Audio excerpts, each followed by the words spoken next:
Okay, so if you will recall, yesterday when we talked about levels, am I audible, Alalibo? Can you all hear me? Yes, ma. All right. Okay.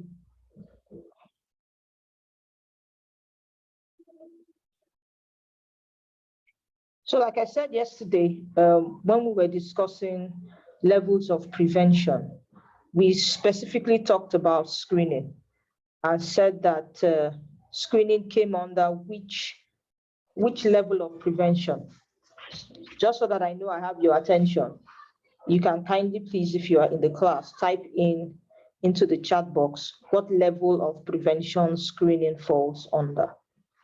Is it level 1, 2, 3, 4, 5? Is it primary? Is it primordial? Is it primary? Is it secondary? Tertiary? So just go ahead and type it into the chat box while we go ahead.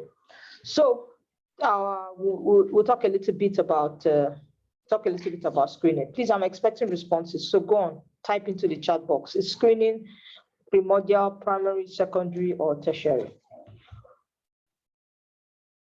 Let's know who is in class already. All right. So what is screening? What is screening? Screening is the application of a test to people who are asymptomatic for the purpose of classifying a person with respect to their likelihood of having a particular disease. So it's the application of a test to people who are asymptomatic for the purpose of classifying a person with respect to their likelihood of having a particular disease. So like I said yesterday, you apply a screening test to people who are apparently healthy, no symptoms, no manifestation of disease, because you want to find out whether they have or do not have a particular disease before it starts to manifest signs and symptoms. So really, that's what screening tests do.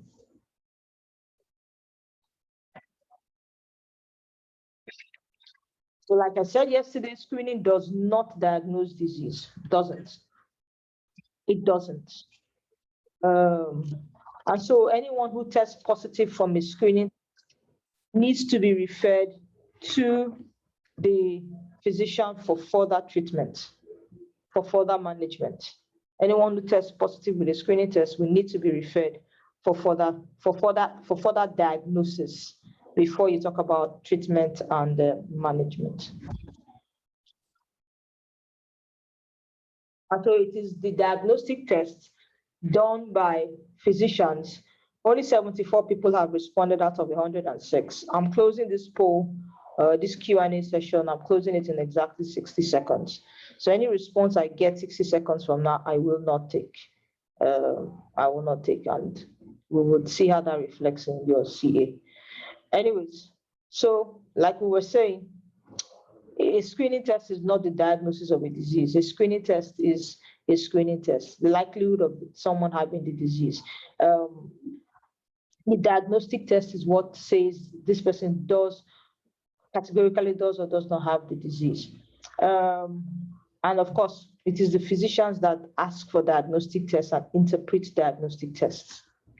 Screening is one of the most practical applications of epidemiology. We want to promote health and prevent disease even before the onset of signs and symptoms, while the disease is still likely to be in the subclinical stage. So remember our discussion about natural history of disease. The assumption of a screening is that early detection will lead to a more favorable outcome. Prognosis is just outcome, how that patient ends, the last set of outcomes. So that when a disease initiates, there's a particular point in the natural history which is the subclinical stage. So between infection and between exposure, after exposure, there is infection, there's subclinical manifestation, then there is clinical manifestation, and then we have the complications, the sequelae, the outcomes, whether it's death, disability, or recovery. That's natural history, if you remember what we discussed yesterday. So at some point here, the disease is detectable by screening, even though physical signs and symptoms have not manifested. And that is where you need. So if you diagnose and you detect here when signs and symptoms have manifested, the disease may have progressed too far along for you to do anything significant, or even if you are able to, it makes sense that it is better to detect the disease here in the absence of any sign and symptom. So what are some of the rules of thumb for you to say you want a screening program? How do you know that that disease will benefit from having a screening program? And these are some of the things. And in the next slide, we'll see WHO criteria for agreeing and adopting a screening test. But for now, let's look at what are the criteria that need to be met for you to say, okay, this disease, it actually requires a screening program. One, disease must be serious. That means it must be of public health significance. With the prevalence of the preclinical disease must be high. So you are able to. It's clear that you're able to pick this disease even in the preclinical stage. Then there needs to be medical care available for the treatment of that disease. It makes absolutely no sense to identify a disease via screening, and then there is no medical care. There's no intervention for it. Doesn't make any sense. Then, well, the other thing is, if there are ethical issues around identification of a disease condition, where failure to screen will be considered unethical. These are some of the reasons why you would say, okay, yes, so this particular disease does need a screening program. So this is the World Health Organization criteria for screening. And this is something you need to commit to memory because it's something that can easily be asked of you in an exam condition. So WHO says for you to say, this disease needs a screening test. You ask yourself, is it a health problem? Is it a health problem? Is it something that is disturbing the health of some segments of the population? Is there a treatment? Are there facilities in place to care for people? Is it detectable preclinically? Can you identify this disease before signs and symptoms manifest? Is there a suitable screening test? Is the screening test acceptable to people? Do we understand the natural history of disease to know that, okay, you screen and you actually do good along that natural history curve or line? And then, of course, is it at a cost that is acceptable and affordable by majority of people? So if a screening test is too expensive, it's not advocated. If you will find the disease and not have any way to treat it or manage it, there's no need, it's useless. If there are no facilities in place with which you can screen and where you can treat, then it doesn't make sense. You are trying to come up with a test that that does not really detect anything preclinically. I mean, that disease cannot be picked up until it gets to an advanced stage, until it manifests signs and symptoms. There's no way to know, no marker, no micro investigation that you can find out if that disease pathology is actually already coming in. Then there's no need. So screening involves the deployment of public health resources, policies, and procedures. It involves identifying a target population, and it involves setting priorities among diseases and conditions and choosing an effective screening test. Because you cannot have a screening test for all diseases, you must be able to do some prioritization. And then you must deploy healthcare resources and policies. You must define your target population, and then so on and so forth.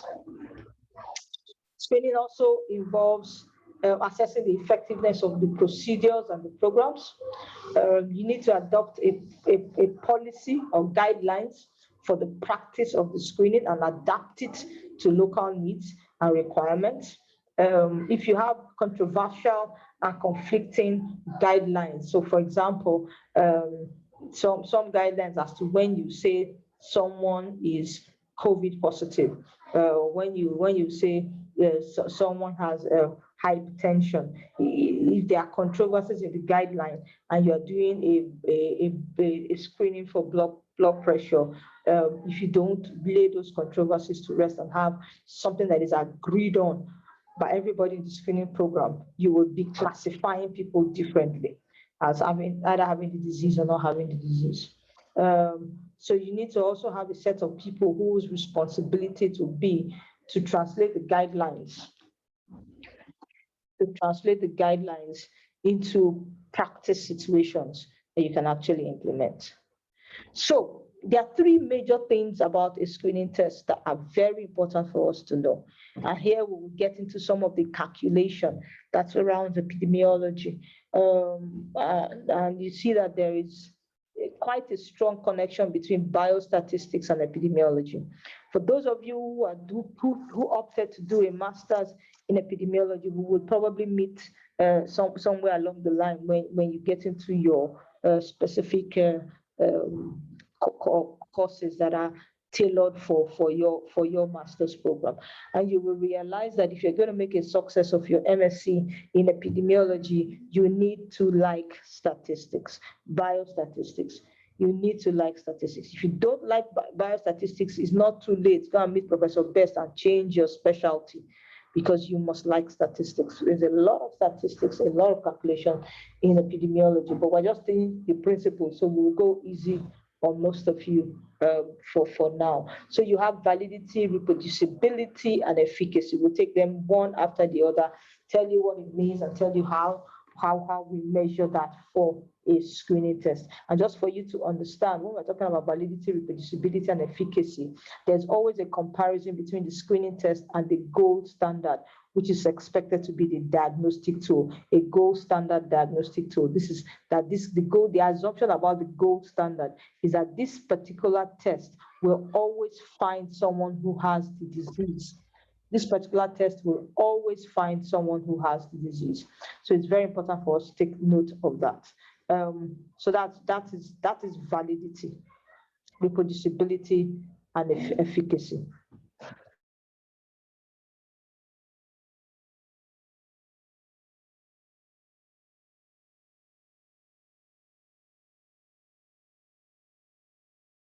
All right, so let's go one after the other and see how that goes.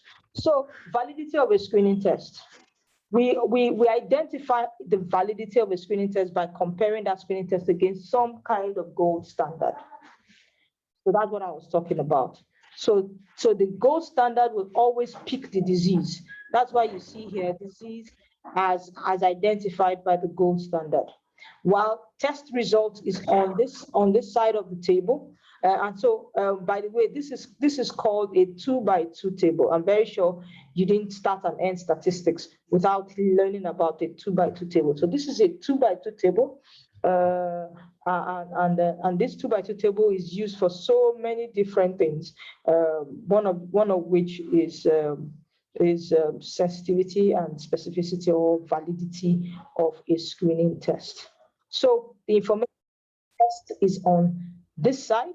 You can see that on my left hand side, I'm facing the screen, and then the information about the disease as identified by the gold standard, whether it's present or absent. So the test is either positive or negative. That's the result that you get. Then the gold standard tells you whether the disease is either present or absent. And then you will now see the interplay. So let's look at this very closely. This is the true situation. The disease, the gold standard will always tell you the true situation. Is the disease present? Is the disease absent? The test result, positive or negative, tries as much as possible to approximate or to provide you the likelihood of the presence or absence of the disease. So it's a proxy measure for the presence and absence of disease. In the absence of a gold standard, Sometimes the gold standard is very expensive. Sometimes the gold standard is not available. Sometimes the gold standard is tedious to do. Why not to just do a quick and dirty situation where we have a screening test? Now, the screening test can either be positive or negative. And then there are 4 different scenarios to note.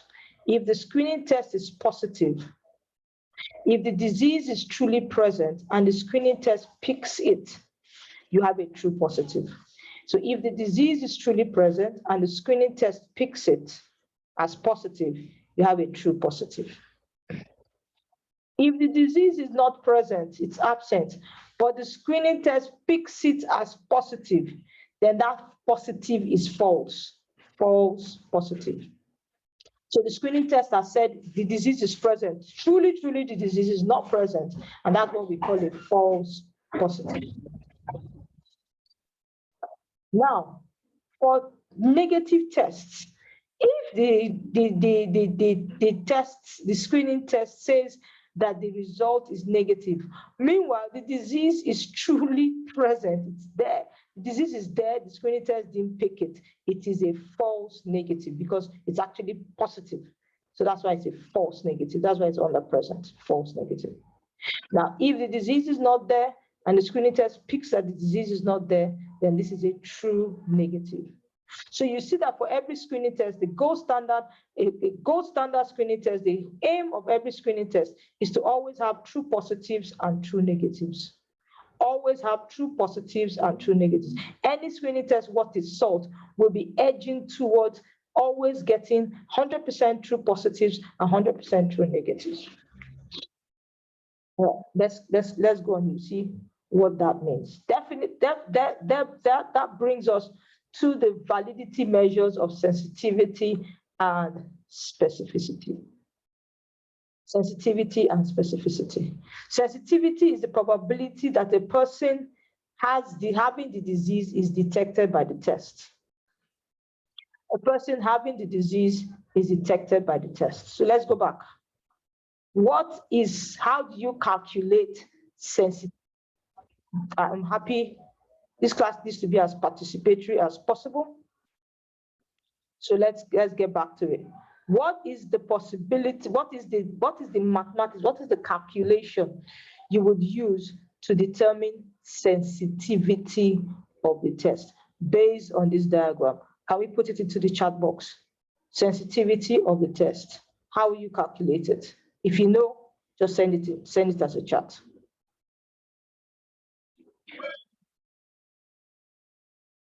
How do you calculate sensitivity? Not one single chart.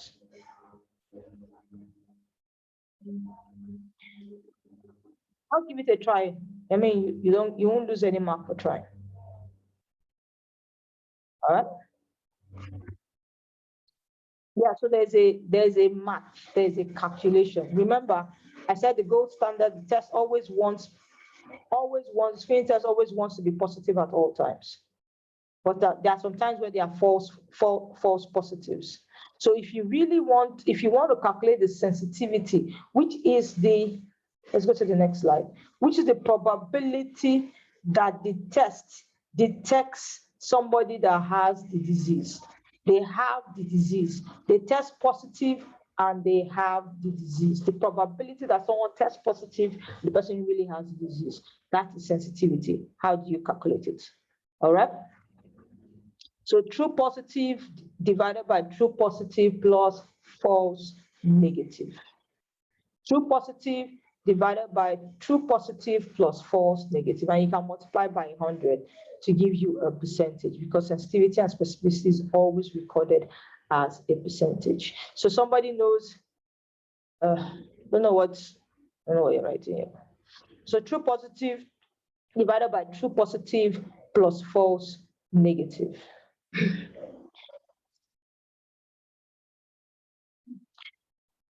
Multiplied by 100.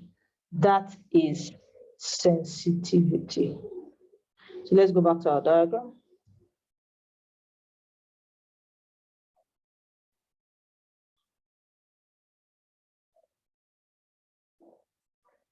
True positive divided by true positives over what? False negative. So disease is present. So how well is the test able to pick the presence of a disease? How well is the test able to pick the presence of a disease? All right. So let's go to specificity. The probability that a person who does not have the disease is classified that way by the test. So the absence of the disease is always picked up. So if specificity is high, you will not be seeing false positives. False positives means that they're actually negative, isn't it? You will not be seeing that. You would always pick them up. So let's have a go at it again. What is the formula for calculating specificity? Specificity. Please put it in the chat box. What is the formula?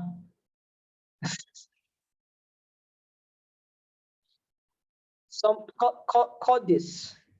I don't know what you're writing on. Look at it again. All right.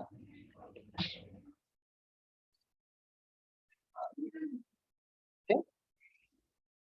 All right. Thank you, Chima.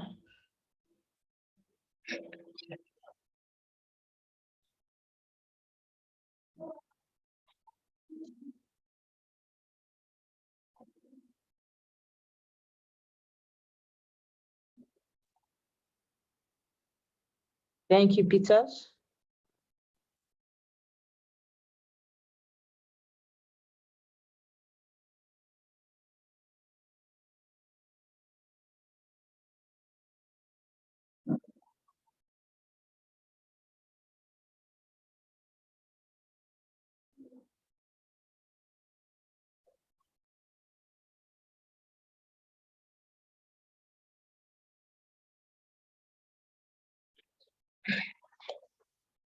Someone's asking that if you label the diagram A, B, C, D. I guess you're going to use A, B, C, D to explain to us.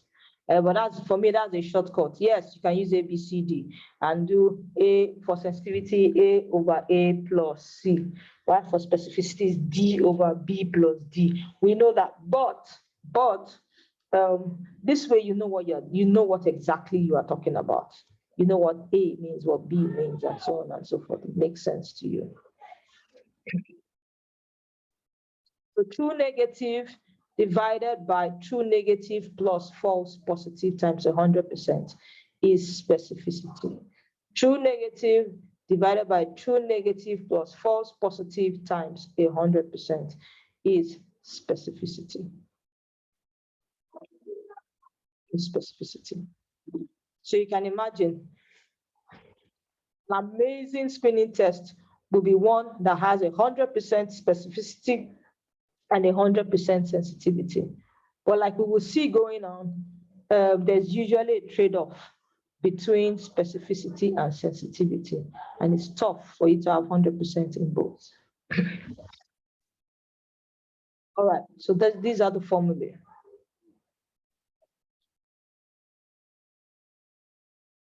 So for those of you who are wondering what exactly are they talking about, this is it.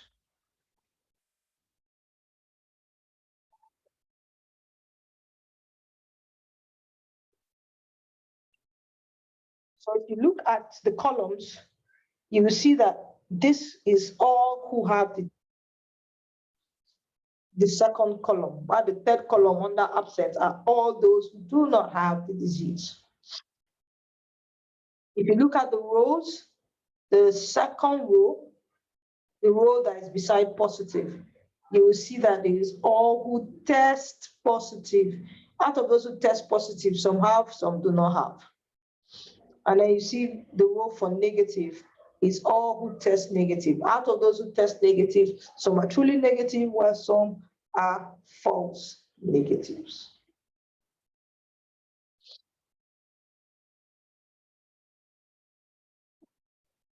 So I hope that makes sense. And if you have some mathematics and some calculation around this, I trust you would know how to go about it. Some very simple math to say calculate the sensitivity and specificity of a particular screening test, while with information provided for you to be able to do the calculation. All right, so that is a validity. Another one we look at is reproducibility. Reproducibility. What do you mean reproducibility? That means that results you get, you can continue to get those results. Are reproducible. You can continue to get those results.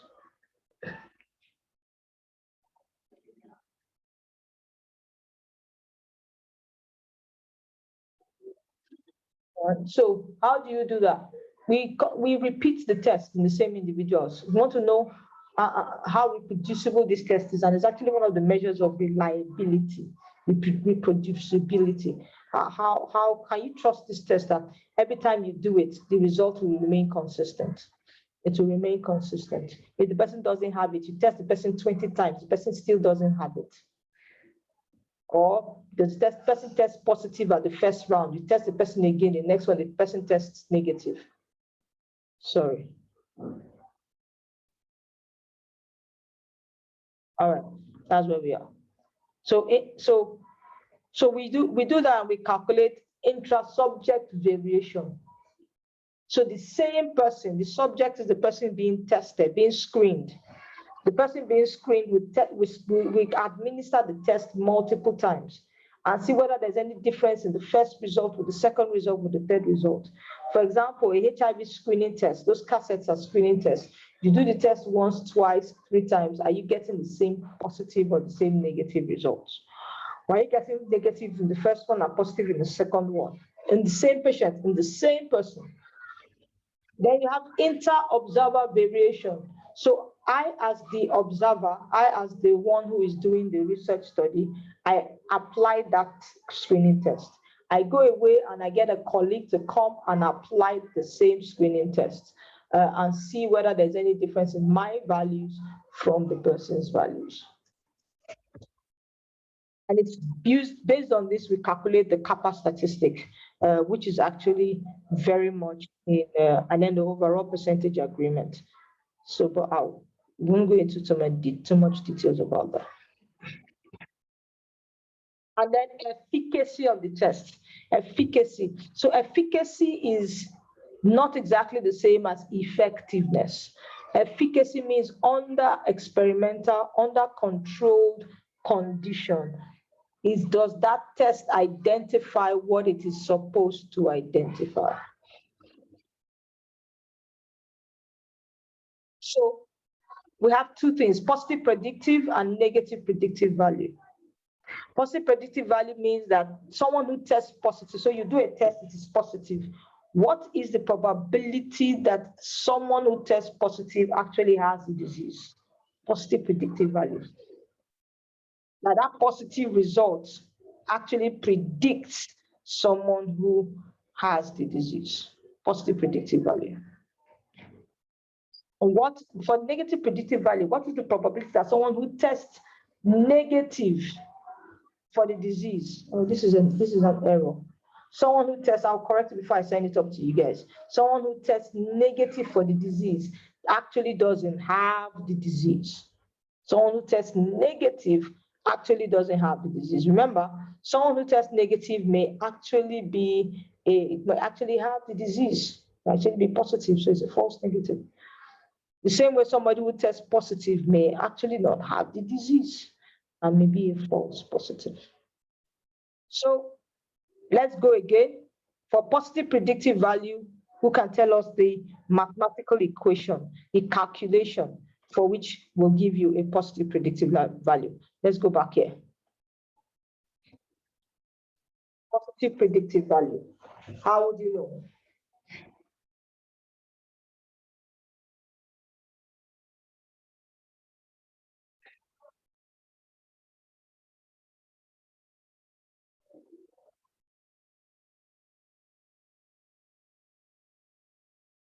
Okay. Chinedu, I see your attempt. Codis, I see your attempt. Can I have more people? Okay, Akania prefers to use A and B. Okay, no wahala, accepted.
All right, thank you very much.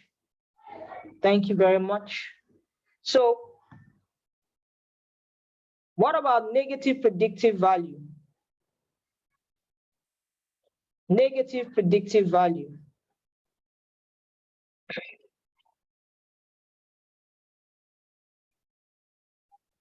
What is the calculation for negative predictive value?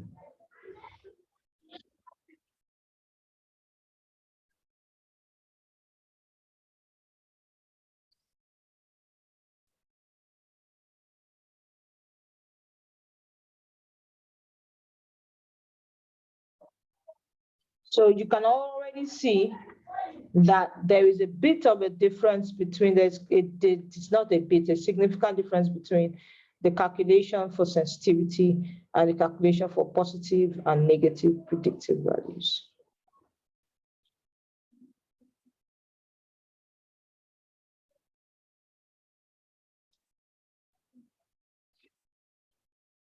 All right. So as you can see on the screen,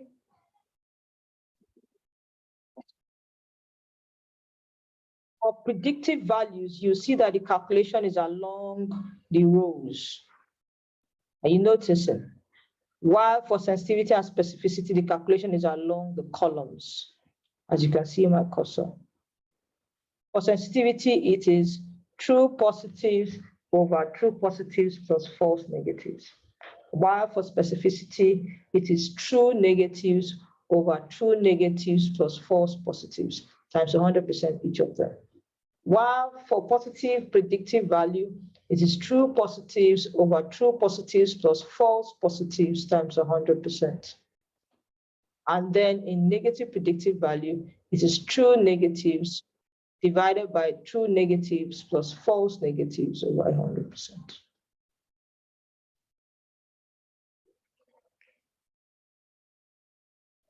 All right, so let's make progress.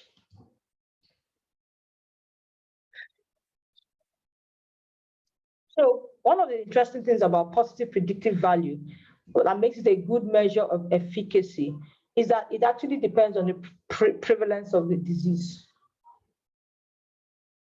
If the prevalence of a disease goes up, the positive predictive value is likely to go up. While if the prevalence of the disease is low, the positive predictive value is likely to be lower. So the higher the prevalence of a disease, that means there are actually more people that the disease will pick, that the screening test will pick as having the disease.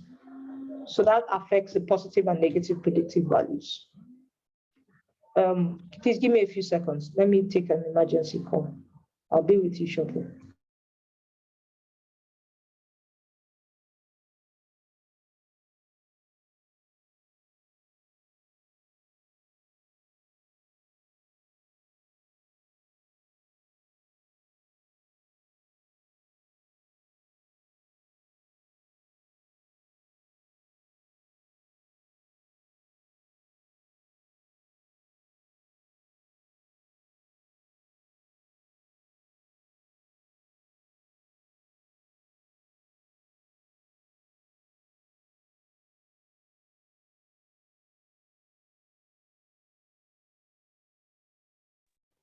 All right.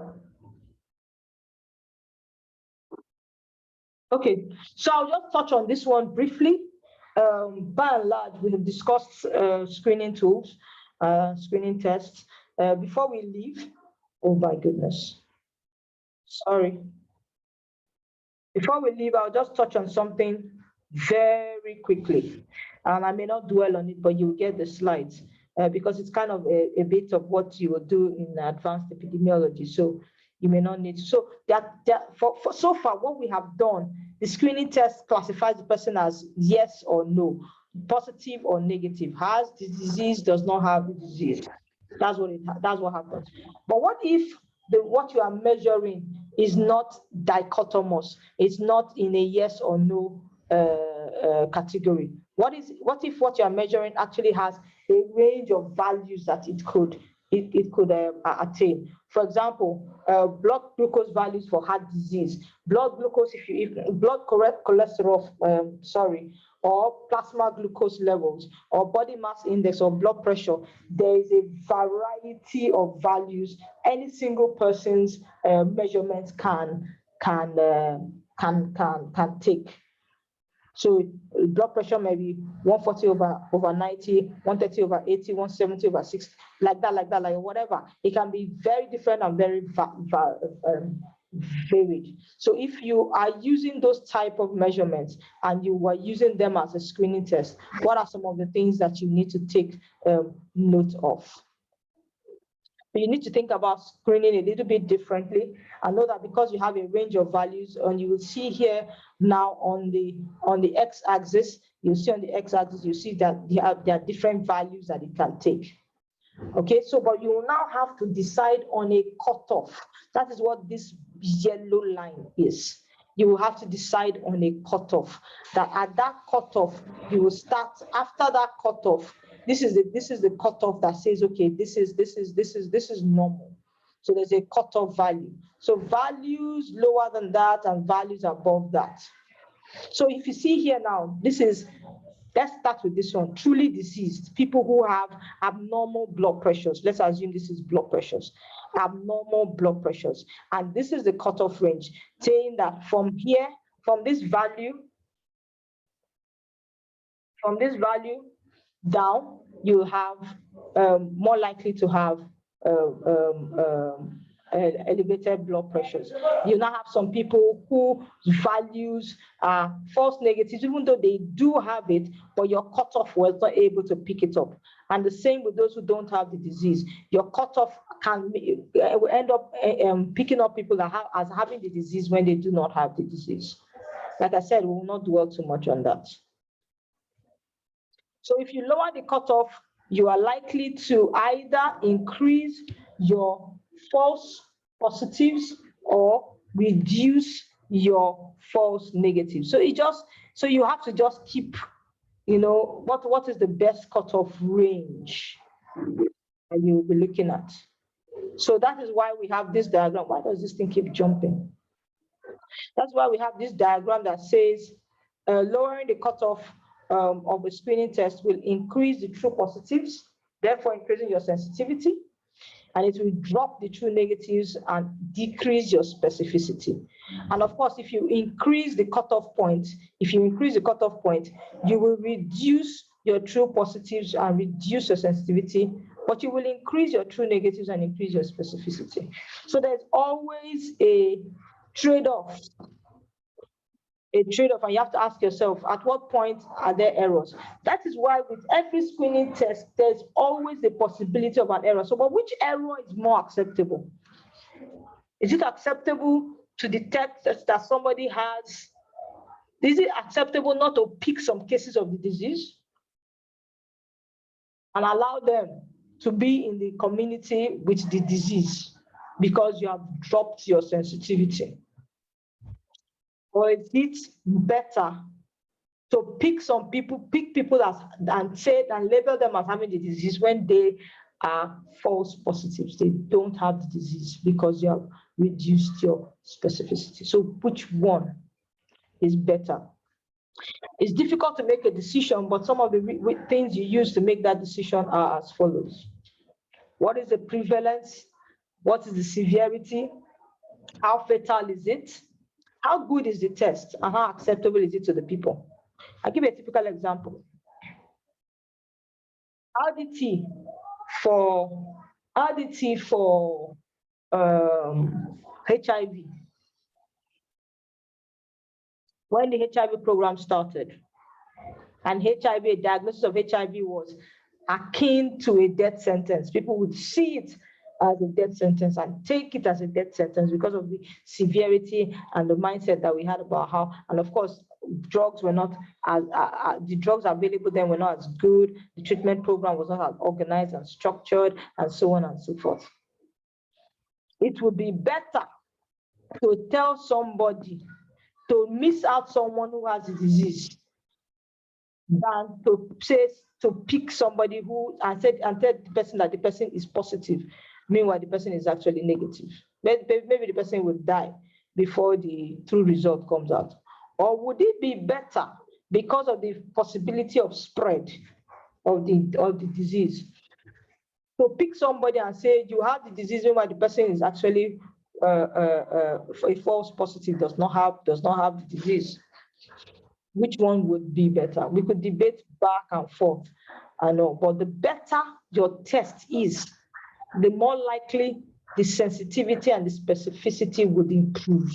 So what scientists did was that they just kept on trying to improve on the quality of the tests, so that in some of these dilemma situations, you can have something to do. So that's where you hear screening tests and confirmatory tests for the gold standards. This is where the serial and parallel testing algorithm for HIV came into being. So you use one particular test kit, it gives you a positive result. You use another test kit to see whether you will still get a positive result. So for those of you who know, you probably start with, what are those their names again now? If anybody remembers the name, you can drop the name for the first line testing for HIV. If you are using the serial algorithm. And then if that one is maybe determine, for example, yes. Determine is positive, you go and use Unigold. If Unigold is positive, fine. If Unigold is negative, you use StatPack as a tiebreaker, something like that.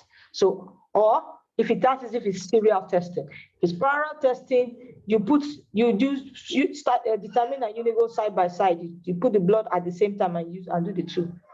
The difference between parallel and serial testing conserves more equipment than more of the commodities than parallel testing. Parallel testing wastes things.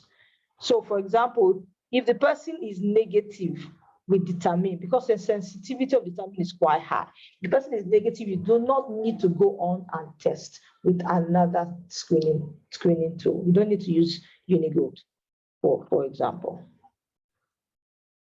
All right, so we will end the class for this one at this particular point. And then we'll ask you to type in your questions into the chat box, please, everybody. Thank you. If you have questions, type into the chat box. I'll give you 5 minutes. Let's get our questions.